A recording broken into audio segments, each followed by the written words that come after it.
Welkom by hierdie week se aflewering van die Rally Dagboek, 'n weeklikse potgooi wat handel oor rally in Suid-Afrika en die res van die wêreld. My naam is Isak Beitel, ek is aktuaris van professie, maar 'n groot aanhanger van hierdie baie spesiale kategorie van motorsport. En soos ouer gewoonte, aan die ander kant van die mikrofoon sit my baie veelsidige mede-aanbieder, Stompie Meinaar. Stompie, hoe gaan dinge daarso? Ja, dit gaan goed, dankie. Hallo julle, my naam is Stompie Meinaar. Ek kom van 'n klein dorpie af met die naam van Stella. Ek is 'n boer in professie. So ons boer lekker hierso en ons is baie bevoorreg om vanaand met hom François Jordaan te gesels. 'n Legende in die Suid-Afrikaanse rally kringe as navigator vir topbestuurders soos Geniel de Villiers, Hannes Grobler en Mark Cobbett. 3 nasionale kampioenskappe asook 'n paar Dakar wedrenne agter sy naam. François, baie welkom met die Rally Dagboek en dankie dat jy ingestem het om met ons te gesels en ons gaan dit geniet. Baie dankie, dis altyd 'n voorreg om 'n bietjie van ons ondervindings met die manne daar buite te deel, die entoesiaste wat in die stof staan en warm kry en koud kry. So baie dankie dat julle my genooi het. As ons kan afskop, François, wie is François Jordaan? Waar het hy groot geword en hoe het hy in motorsport beland en spesifiek in rally of het destyds bekend gestel het in veldwedrenne? Ja man, ek is gebore in Pietermaritzburg en my pa was 'n redelike groot motorentoesias, reisies entoesias en my baie na Roy Hesketh rynbaan gevat daar onder in Pietermaritzburg. En urban legend sê ek was so 2 jaar oud toe ry Jim Redmond met sy motorfiets uit die pits oor my voet. En so tussen die trane deur het die petrol toe in my are beland.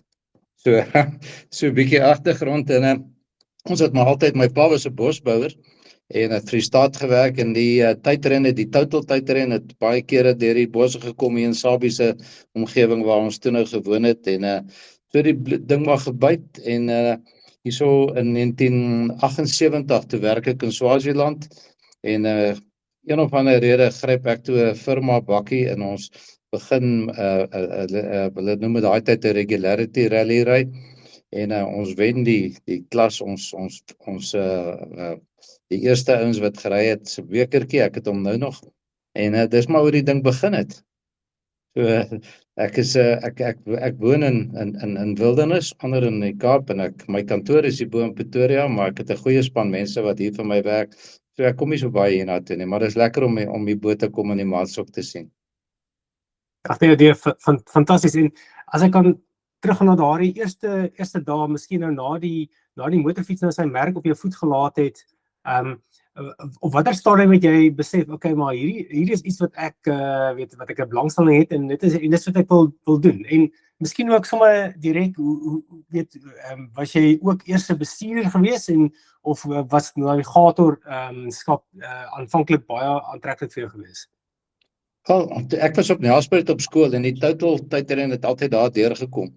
En ons het daar gaan kyk by die herveldpunte vir mense soos Pat Moss met die Renault, Jeff Mortimer, daar's al die ou manne wat daai tyd gery het wat nou nie meer daar is nie. En die belangstelling was altyd daar. Motors was maar altyd in my bloed. Jy weet, ons was maar toe ons jong mense was arm, ons moes ons eie karre regmaak en die gogga het maar gebyt. Ons wou altyd vinnig ry. En toe, soos ek sê, ek het in 78 in Swaziland begin ry. Toe kom ek Suid-Afrika toe.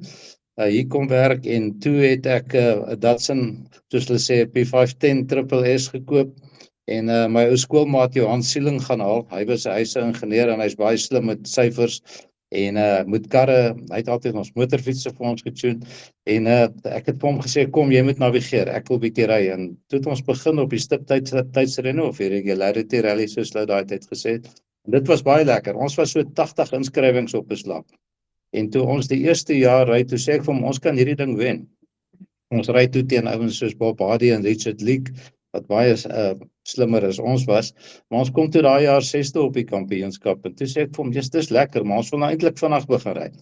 En toe het ons begin aan die Transvaal kampioenskap deelneem, daar gery, 'n paar nasionale kampioenskappe gery, later met 'n Toyota, 'n bietjie hulp gekry van Toyota af, bande, die ouens was so goed geweest vir ons privateers daai tyd.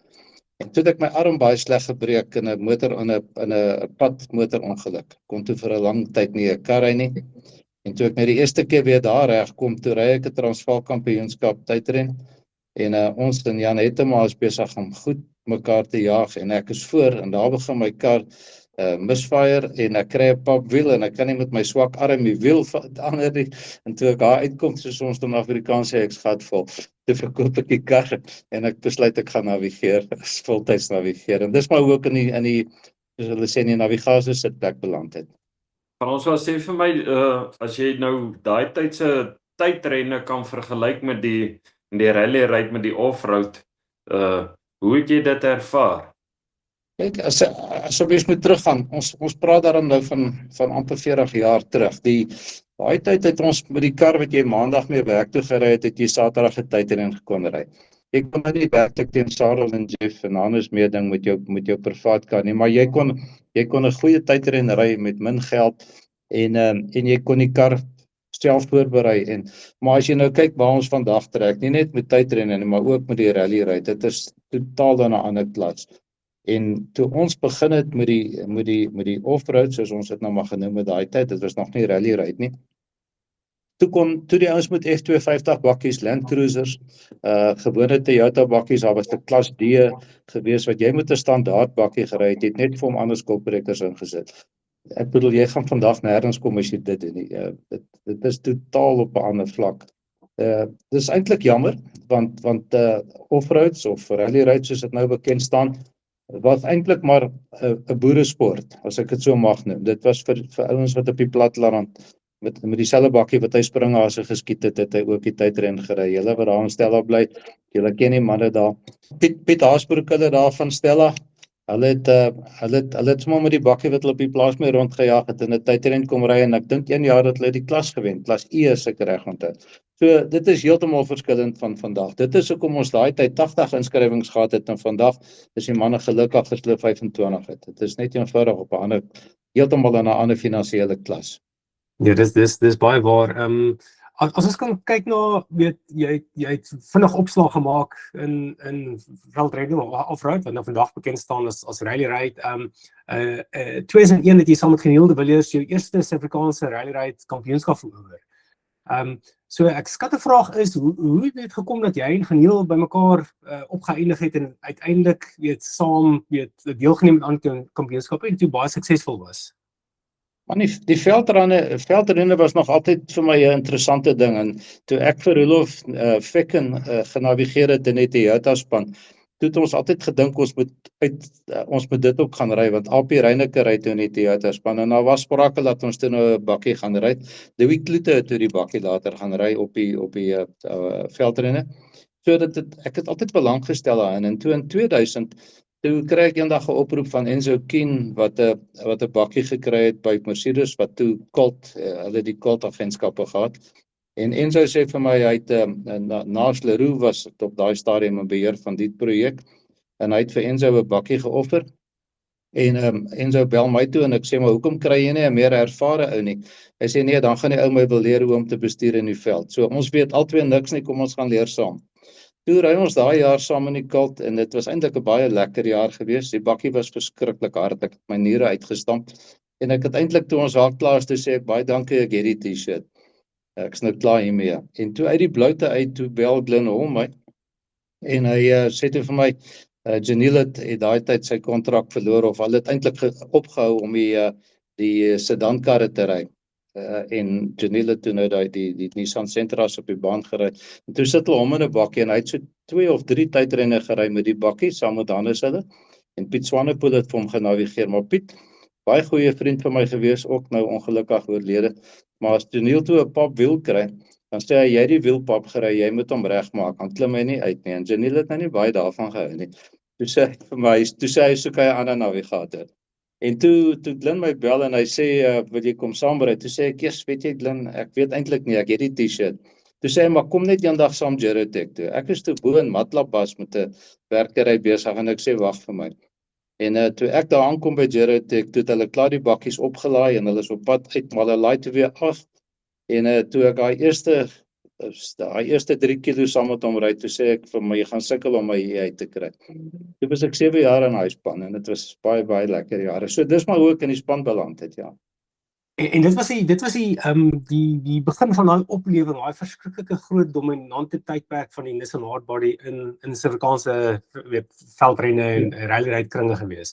So Ja. dit moes seker opwindend gewees het om deel te wees van daardie kom ons sê ontwikkelingsjare ook. Dit was verskriklik lekker. Kyk, Glenn is seker een van die slimste meganiese ingenieurs en ingenieurs wat ek ken wat karre kan bou en ontwikkel. Hy is net 'n stap voor almal. En op daai stadium met Toyota met AP Reyneke en Roger Hatton die hele ding oorheers. En toe Glenn nou intrek en ons het daai super buggy genoem. Uit 'n bakkie met die engine wat agter geskuif is en met 'n ander tipe radkas en 'n ander tipe suspension. Toe is dit net 'n klas en baie respek teenoor Toyota en Wamia dat maar hulle kon ons nooit vang nie. Glenn was altyd 'n stappie voor op daai stadium. Miskien was sy budget 'n bietjie beter, maar hy was slim geweest en dit was baie lekker. Ons moes natuurlik ook leer hoe om die ding reg te maak as hy gaan staan langs die pad, want daai jare kon jy nog 'n ding regmaak wat jy stukkend gery het en jy kon nog steeds goed doen. Vandag kan jy nie meer nie. As jy 2 sekondes verloor of 10 sekondes verloor dan jy agter. So dit was baie lekker. Ek was baie betrokke geweest met die suspensieontwikkelinge, die bakkies, die wiele wat so ver agter sit gemaak dat hy opskiet as jy oor ons noem dit 'n jump ry. Ek het daar op Geratech vir ons met 'n TLB gaan jumps bou, party skerp op, party skerp af. En dan het ons die bakkies so getoets. Nou moet jy ook onthou daai eerste Dakar bakkies, dit was toe nie Dakar bakkies nie, maar die bakkies wat later Dakar toe was, het 'n 500 kg brandstoftank. So nou moet jy die suspension so kan hanteer dat as jy vol is, want jy 500 kg ekstra. Nou word hy al hoe ligter soos jy ry. So die bakkies se hele hanterings verander soos jy ry.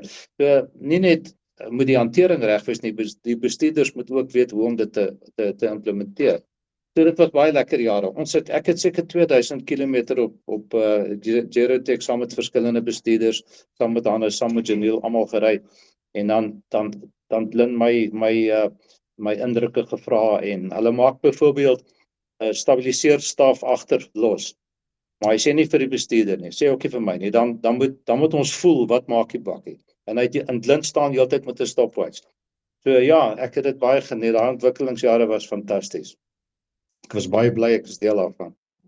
Frans, nou jy het genoem die agteras het te ver agter gesit. Het julle die agteras toe na vorentoe geskuif of het julle net aan die suspensie gewerk? Of wat het julle gedoen? Nee, jy kan nie volgens die reëls kan jy nie die dimensie van die as geskuif het nie. Maar ons het maar net allerhande ander die hoe sal ek sê die vere verander, die traject van die stabilizer bars verander. Daar was 'n klomp goed wat ons kon doen om hom stywer te maak voor, stywer ligter te maak agter, jy weet, dis maar alles te oefen gewees. Net heeltyd gaan ry. Ons het baie kilometers op Geratech gaan ja. Om dit alles uit te so jy het toe nou later van die vere ontslaag geraak en die 4-link suspensie agter ingesit. So dit weet dat ek baie gehelp so. Maar ons weet nie. Hannes het die volgende jaar met die stywe agteras gery en ons het met die 4-link suspension gery. En ek weet nie of daar regtig 'n groot verskil was in ons Suid-Afrikaanse toestande nie. Ek dink in die sand wel, in die woestyn het dit dalk, maar hy was ook nie so sterk geweest nie. So jy moes versigtiger ry met hom as wat jy kon gery het met jou soliede agteras.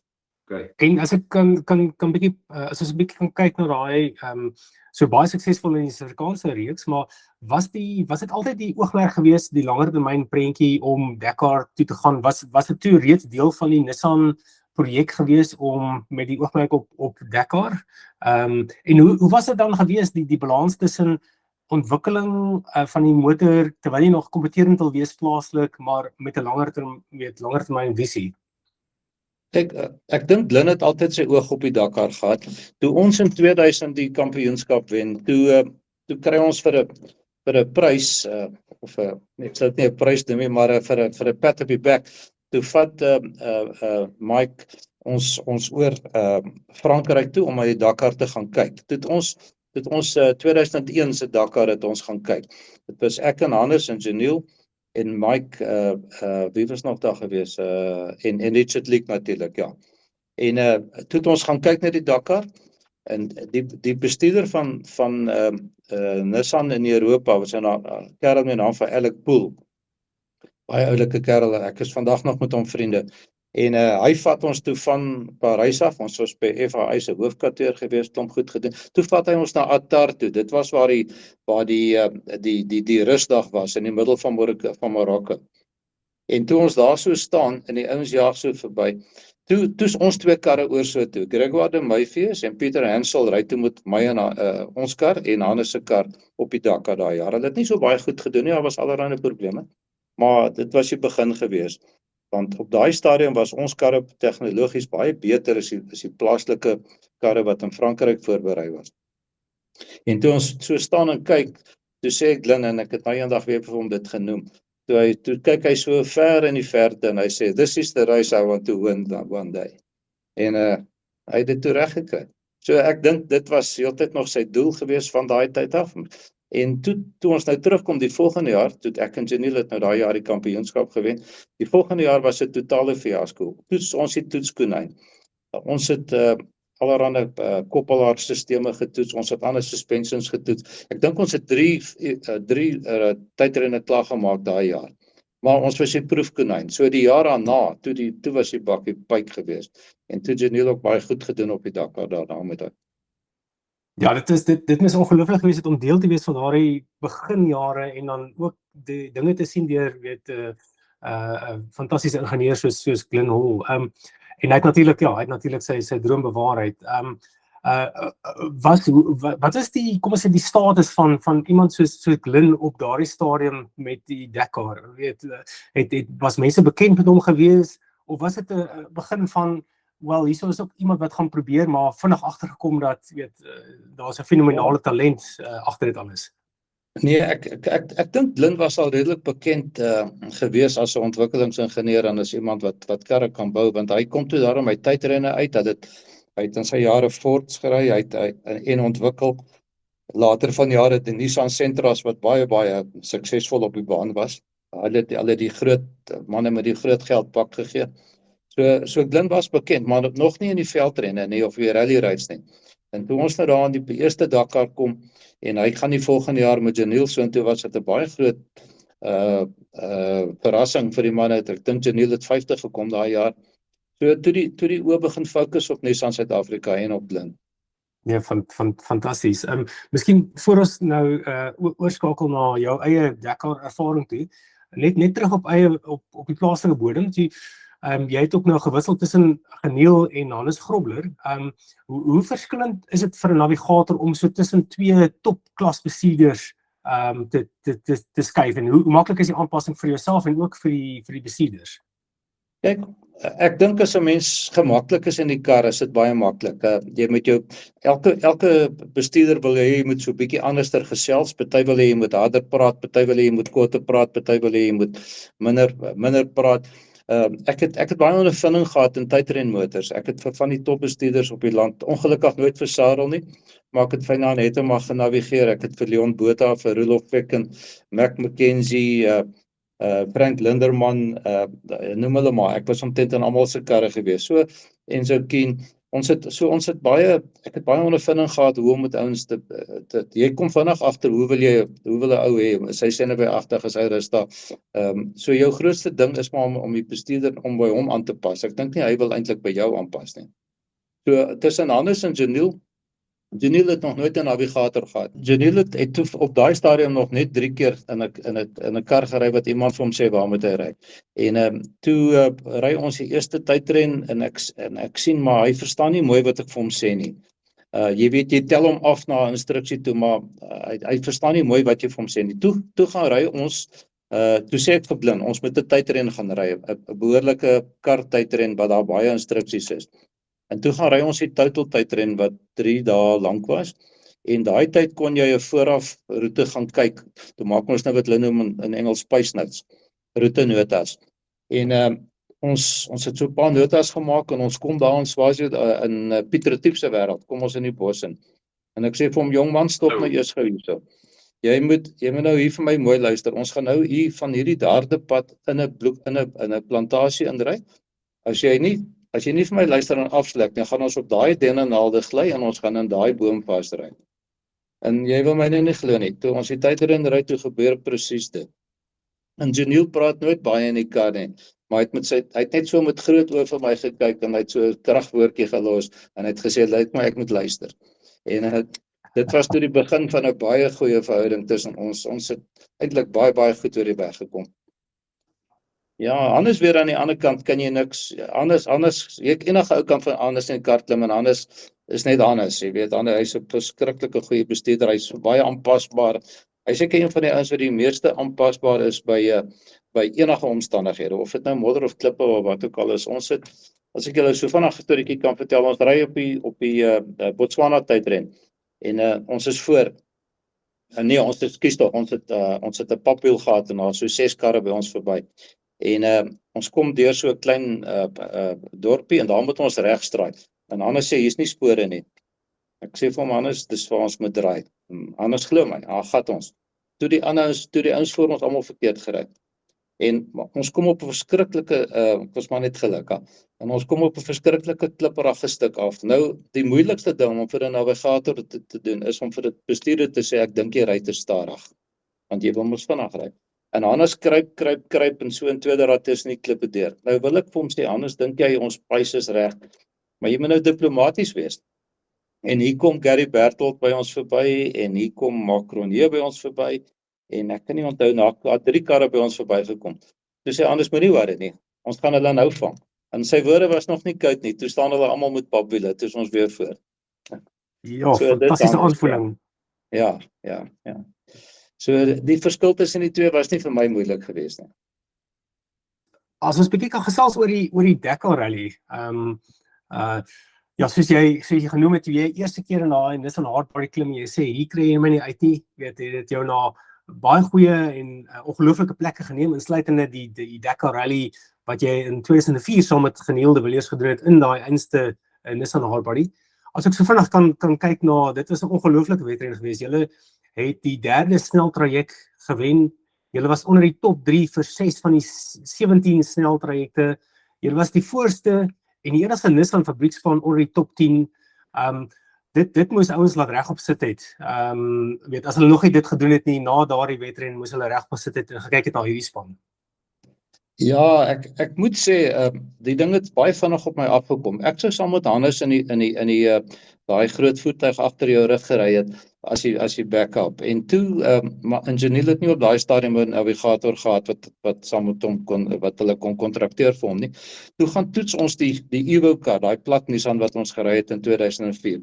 Ons gaan toets hom toe daar bo in die sand in Saudi-Arabië. En dinge gaan toe goed en ons op 'n stadium was ons voor gewees toe die kar gebreek, ons het eksperimentele goed gebruik, maar ek was met 'n geluk het ek daar reg genavigeer en toe sê Alec vir my, maar hoekom kom ry jy nie saam met Janiel nie? Toe praat ons oor die saak en toe sê Janiel, well, kom ons give it a go en dis hoe dit gebeur het. Ek moes dit nou baie vinnig leer. Ek was 2 keer Engeland toe gewees om daai navigasie daai tipe navigasie te leer. Ons het daai tyd nie soos vandag gewerk nie. Ons het meer meganiese goed gehad. Ons het tipografiese kaarte gehad wat jy in die aande gaan sit het en jou roete gaan probeer bepaal het. Kyk waar's klippe en so en dit was baie moeilik. En toe het ons gery en omdat ons mekaar goed ken, ons moes so 'n bietjie leer Frans praat en so aan, maar dit was eintlik 'n baie groot ondervinding wat so op my pad gekom het en ek is baie bly daaroor. En soos jy sê, ons het goed gedoen. Ons het in die heel eerste traject, toe ons so, dit lyk soos Loftusversveld, groot plek, seker 40-50.000 mense wat daar vir jou sit en kyk en jy's in die sneeu. En toe ons so in die tou staan om weg te trek, toe sê Janiel van my, blaas gou 'n bietjie die wiele af. En dis koud en alles. En ek klim maar uit en ek kyk so na mense en ek sê, boertjie, wat maak jy hierso? Ek was heeltemal uit my plek uit gewees. Maar ons het daar ingeklim en ons het die traject, Sinenzuka het hom gewen. Daai man, hy was op 'n selfmoordmissie op elke plek wat hy gery het, soos 'n mal man. En hy kon ry. En ons het tweede gekom op daai traject, met 'n sekond of 2, en toe die tweede traject wat ons ry is 45 km op 'n moddertraject gewees. Toe, dit is een van Janiel se min oepsies, toe rol hy die kar so op sy sy. En daar uitgekom, die traject is toe nou gekanselleer gelukkig vir ons. En toe is ons af Marokko toe en toe het ons in Tunesië het ons die traject gewen. En ja, dit het goed gegaan. Ons het ongelukkig vir 'n lang tyd gestaan. Ek wil julle dalk net nou daarvan vertel.